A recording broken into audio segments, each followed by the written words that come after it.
ಈ ಸವಾಲನ್ನು ಸ್ವೀಕರಿಸಿ ಇಂದು ನಾವು ನಶಾಮುಕ್ತ ಭಾರತ ಅಭಿಯಾನದ ಅಡಿಯಲ್ಲಿ ಒಂದಾಗುತ್ತಿದ್ದೇವೆ ಮತ್ತು ಸಮುದಾಯ, ಕುಟುಂಬ, ಸ್ನೇಹಿತರು ಮಾತ್ರವಲ್ಲದೆ ನಾವು ಮಾದಕ ವ್ಯಸನದಿಂದ ಮುಕ್ತರಾಗುತ್ತೇವೆ ಎಂಬ ಪ್ರತಿಜ್ಞೆಯನ್ನು ತೆಗೆದುಕೊಳ್ಳುತ್ತೇವೆ.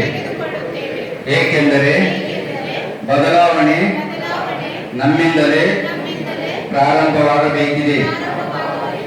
ಆದ್ದರಿಂದ ನಾವೆಲ್ಲರೂ ಒಟ್ಟಾಗಿ ನಮ್ಮ ರಾಜ್ಯ, ನಮ್ಮ ಜಿಲ್ಲೆ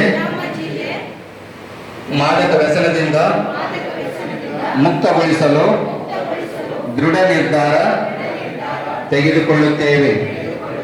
ನನ್ನ ದೇಶವನ್ನು ಮಾದಕ ವಸ್ತು ವ್ಯಸನದಿಂದ ಮುಕ್ತಗೊಳಿಸಲು ನನ್ನ ಕೈಲಾದಷ್ಟು ಸಾಧ್ಯವಿರುವ ಎಲ್ಲ ಪ್ರಯತ್ನವನ್ನು ಮಾಡುತ್ತೇನೆ ಎಂದು ಪ್ರತಿಜ್ಞೆ ಸ್ವೀಕರಿಸುತ್ತೇನೆ.